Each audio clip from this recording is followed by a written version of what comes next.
Good evening, brothers and sisters. Good evening, brothers and sisters, comrades and friends. This is the Community Action Roundtable. My name is Akinlabi McCall, and I'm here today with our panelists, who I'll introduce in a moment. And we're presenting the first in a series of lectures, discussions, and forums on the education for liberation in New York City and New York State. To my right is Benita Lovett Rivera, parent activist and organizer of a group called Many.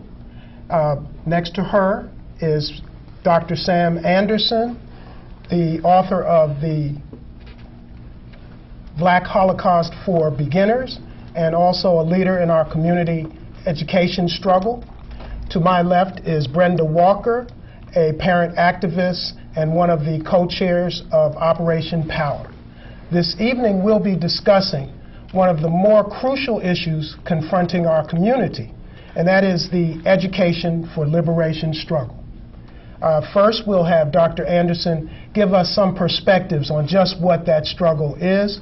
The education for liberation struggle is something that we're looking forward to seeing more and more participation in from across the city. Dr. Anderson, if you will. Thank you, and good evening, everyone. Our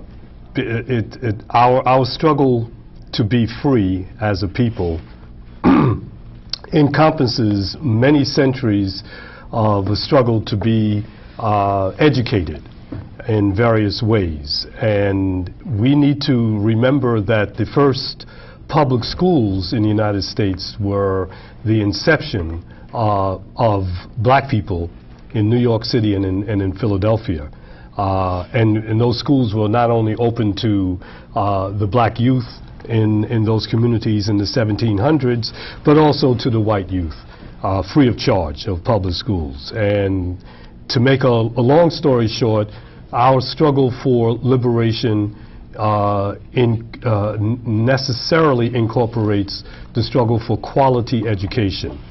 And what we are facing in New York City in the 21st century is a struggle against educational genocide, against miseducation.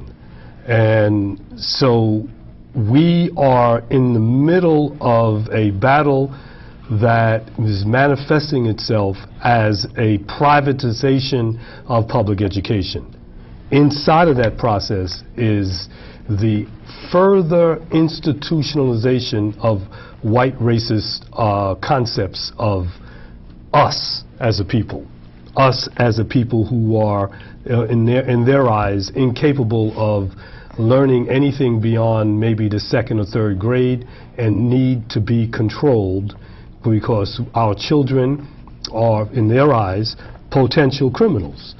And as a result, we see in today's public school system a pipeline from schools to prison, as opposed to a pipeline from schools to further education or to jobs.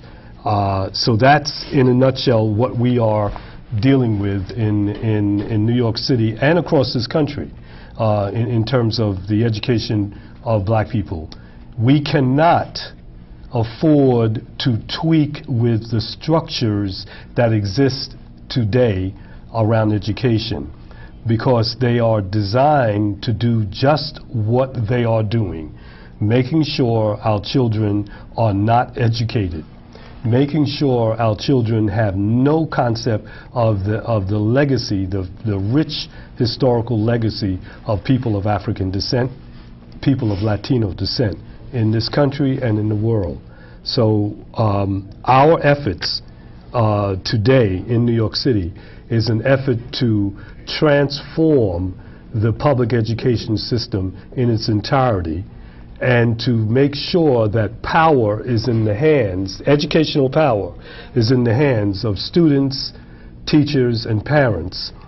And that reflects the racial and nationality realities of the city of New York, and not what we see today with a billionaire mayor willy-nilly taking on white folks in the leadership of the education, quote unquote, education of our children, and winding up hiring non-educators to oversee the privatization process of public education. Thank you, Dr. Anderson. Benita, we've heard quite a bit already in giving us a framework of what the Education for Liberation movement is. As a parent, could you comment on how you see this human rights struggle that many of us are engaging? First, I want to say thank you for the invitation to come and speak. The struggle is not just about my child, about your child, about your child. It has to be about the full community. Unfortunately, though, we are put in the position of only looking after our own and being divided by a system that tells us that we have choice in what schools our children go to, but in fact, the choices are so terrible that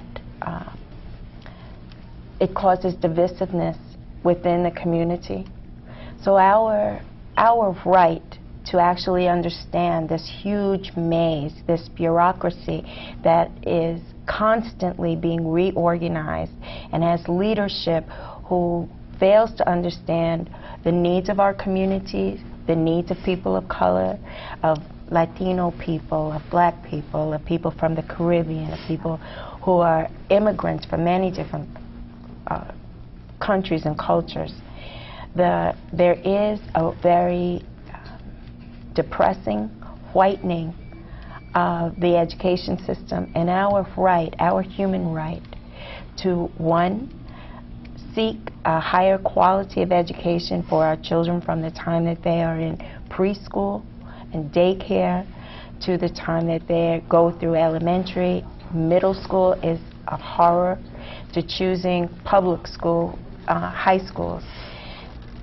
The dilemma is, what are our rights to participate in the decision making, in the policy making, because this is directing our children, their entire lives, their futures. Have I answered the question that you asked? Oh, sure. And this will be a question that will continue to be answered at deeper levels as we pursue this over the next several years. But as a parent, you've definitely brought the kind of insight that we hope more and more of those hundreds of thousands of parents of our 1.1 million children will bring. In that vein,